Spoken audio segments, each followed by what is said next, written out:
Well, hi, and thanks for joining me here in my shop. My last video ended kind of suddenly because my hard drive got jammed on my recording computer here, so that's what happened at the end of the last video. What didn't get caught, because I didn't realize the video had stopped, I carried on just for a little bit further and got pretty interested in a screen voltage on the EF89 tube. So that's what we're going to look at. I measured 22 volts and it's supposed to be 50 volts. That just sounds like enough to cause a problem. And it turns out it's another 68K resistor that's implicated. So I'm going to hunt it down in here. Hey, let's just take a look at the schematic first. Okay, so here's the schematic. Here's the EF89. We come down. Here's the screen grid right there. Smallish capacitor to ground, and then we have this really isn't a voltage divider like the other circuit. Another capacitor to ground. So really all the voltage, this 1000 ohms you can disregard it. 1000 ohms and 68,000 right here, you can just disregard that. So basically it's a 68,000 ohm resistor between the supply line up here and the screen. And so this guy is the guy I have to find. And I'll bet you it's in the same state as the other one. Let's go looking. Okay, so EF, make sure I'm looking at the right tube here. Absolutely sure I don't make a mistake. EF89, this tube here. So somewhere around here we're liable to find what we're looking for. Let's take a look with this. You know what, I think I'm going to have to fix the focus on this camera first off. Just bear with me here a moment.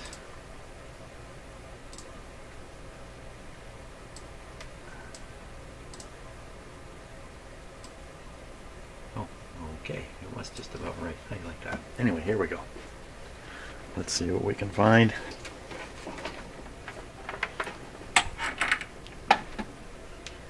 It's all around this tube here.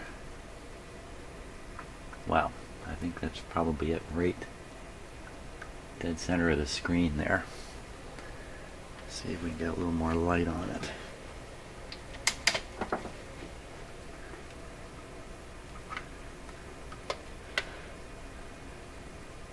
The orange band gives away that it's in the thousands. So it does look a little beat up, doesn't it? It's in pretty much the same position as the one I changed over here. Okay, let's is it worth trying to read that resistance? I don't think so. I think I'm going to take it out anyway. So I'm going to take that one out and we'll put in a new one and we'll test this one outside and see what's up. I'm going to do it off camera. Let's see if that's what really happens here. Okay, so I put in a new resistor. Here's the old one. You know, it takes everything in me to keep from testing this kind of stuff off camera. It's just, so anyway, I've had to kind of wait a little bit here. So 68K. That's what we're supposed to be.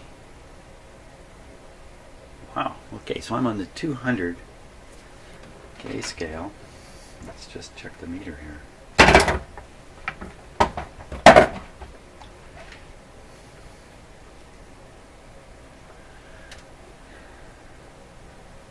So look at that, another one.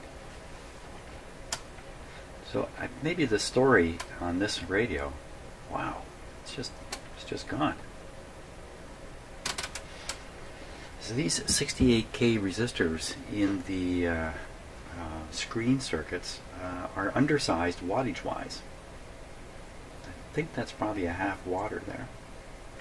And what I'm putting in this style of resistor, which are, I think they're 2 watts. They're 1 watt anyway. So they're not going to get cooked up over time.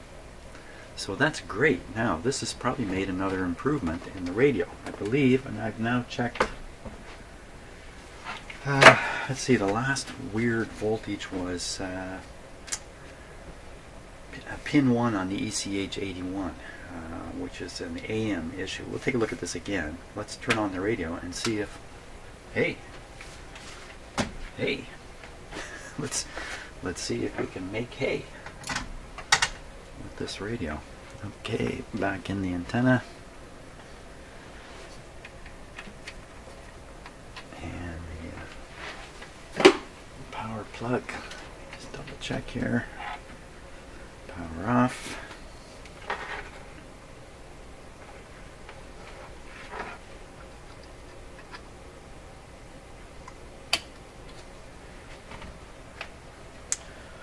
Okay, now the audio, cooling fan. Cooling fan's going. Gee, I almost want to install a cooling fan permanently on this radio. Okay, so I think we're ready to go here. Set to FM. Volume's turned down. Stereo button off. That's a good starting point. I think we're all set here. Okay. Oh. Yeah, you look around long enough, you always find something. Let's put the tube in.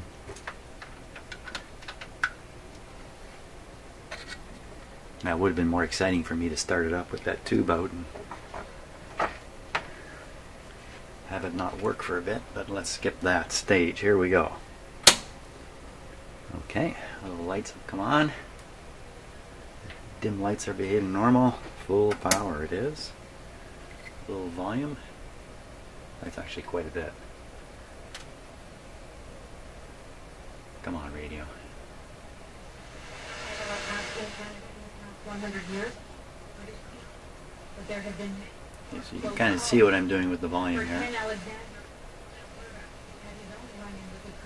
So I'm going to pump the sound through the audio system here in my shop. You'll hear it no longer through microphones. You'll hear it same as I'm hearing it.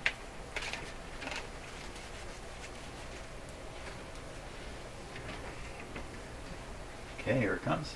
Suddenly I was hit from behind and it kind of flung me forward, so I thought it was my dad, so I went to turn around to yell at him, and there was a crooner standing there.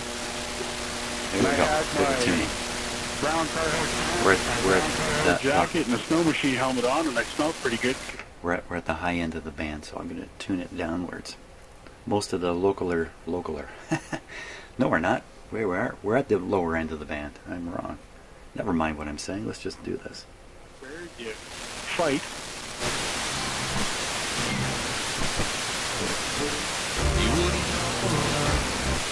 Up and on the third punch on the glove.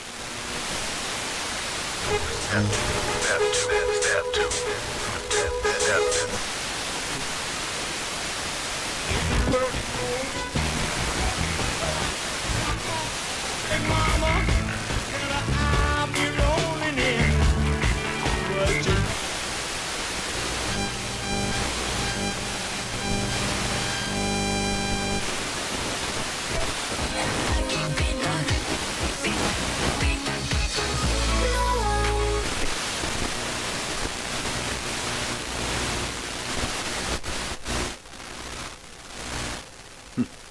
I don't know what that is. Spot of nothing. there's an old man mine. Yes, I'm moving. Yes, I'm moving. Why don't you just leave Okay, we're going to go back now with the stereo button on. Certainly hear the noise in stereo right now. And I have to assume that the stereo sound of the noise is because the 38 kilohertz oscillator is running free. It's probably not locked to 38 kilohertz, and so it's just kind of randomly making stereo out of the noise. And most FM receivers As soon as you move away from the station, the 19 kilohertz disappears, the stereo decoder turns off. But I guess not on this radio. It's on all the time. I guess that's why they got a button on the front panel here.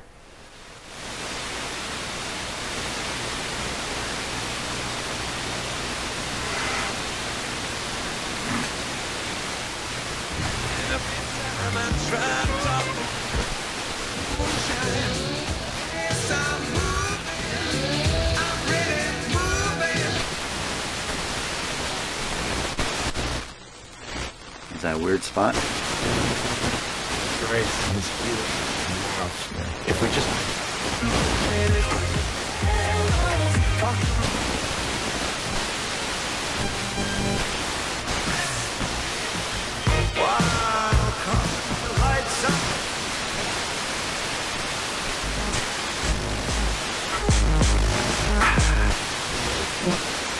GPS collar in order to get an understanding of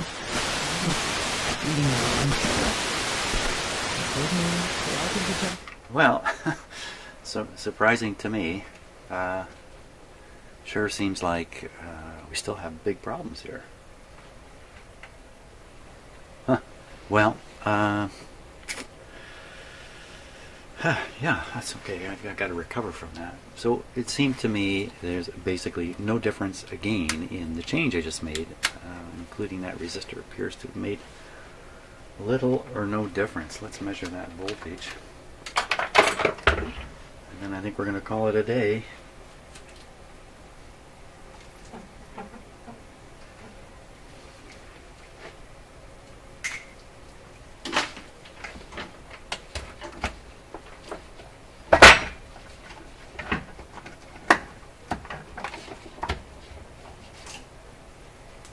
Yeah, for those of you who like my meter stands, you can see one of the problems is they fall over a lot. Maybe it's pigeon-toed. Maybe that's why. Okay, so we're looking for 50 volts on the resistor I just installed. Let's see if I can remember where it is exactly. Oh, the lead wires haven't been cut yet, so they're still sticking out. 50 volts.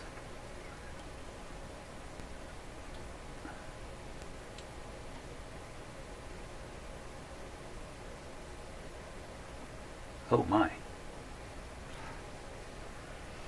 No, 50 volts to the chassis, not 50 volts across it.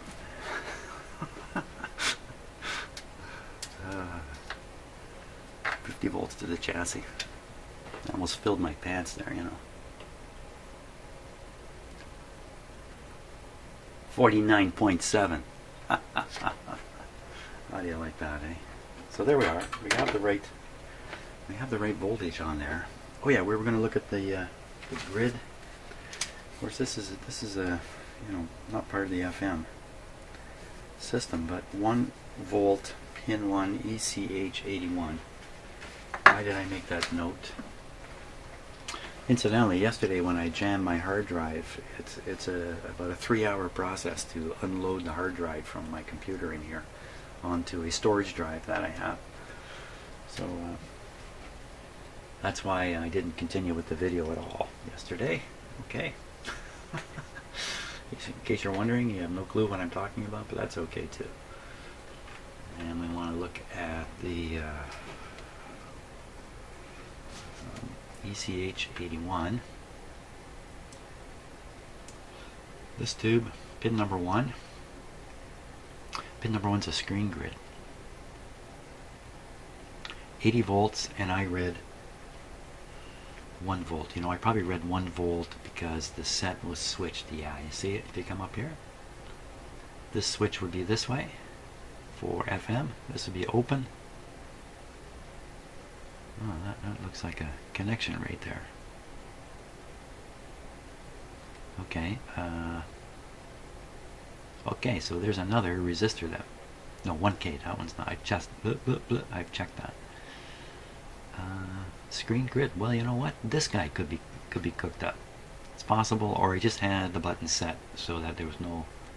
So this switch was open. Open sesame. Oh my gosh.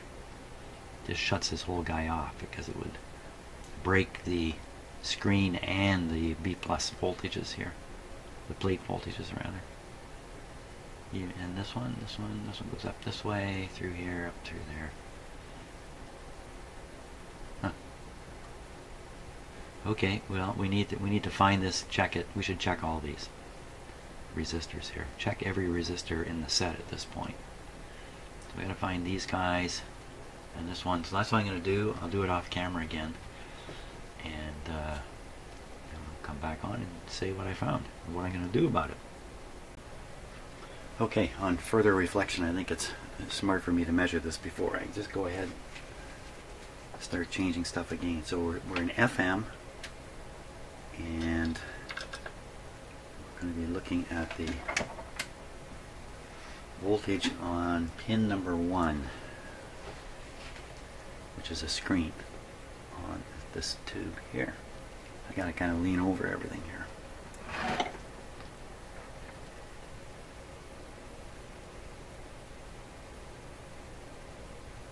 That's pin 1.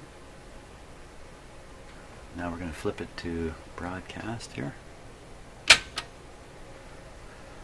Measure the same thing. Probably find a big voltage there. Switch my fingers.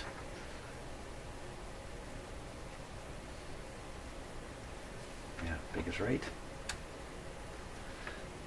200. What did we get there? 100 volts. Okay, and so what do we see on the schematic for that? Let me just pop it up here and make a quick check. Voltage should be 80 volts. 100 volts, 80 volts. And what do we hear on this band anyway? Wow, okay, so this is the same volume setting as we were using on FM. This is broadcast with no antenna.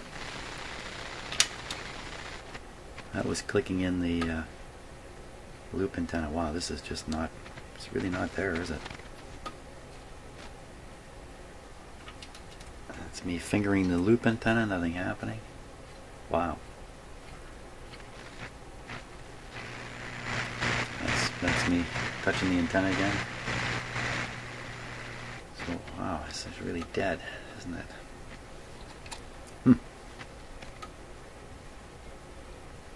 I thought I had this working better than it is now.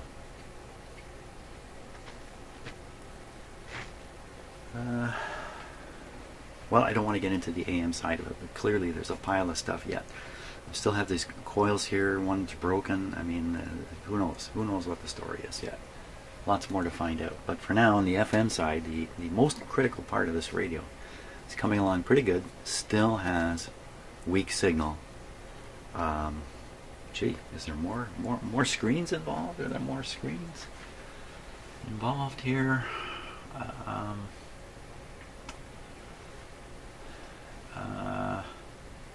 Well, maybe. Screen voltage on the EF80. Okay, let's take a look at that. Screen voltage on the EF80. That's pin number 8 on the EF80 when in FM mode. Okay, so let's go back to FM. Let's hear the volume change here.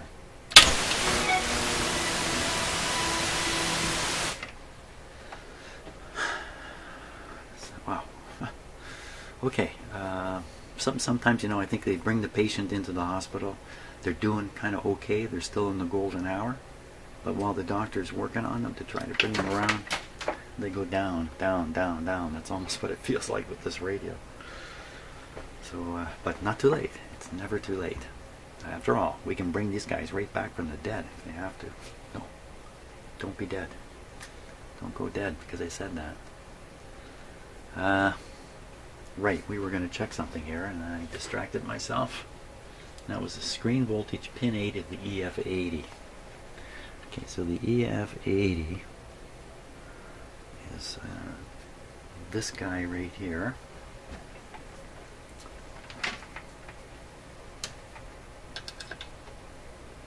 I think I probably tested this once before, but that's no harm doing it again. Make sure I got the right tube. EF80, pin number 8. I'll be fooled here by the...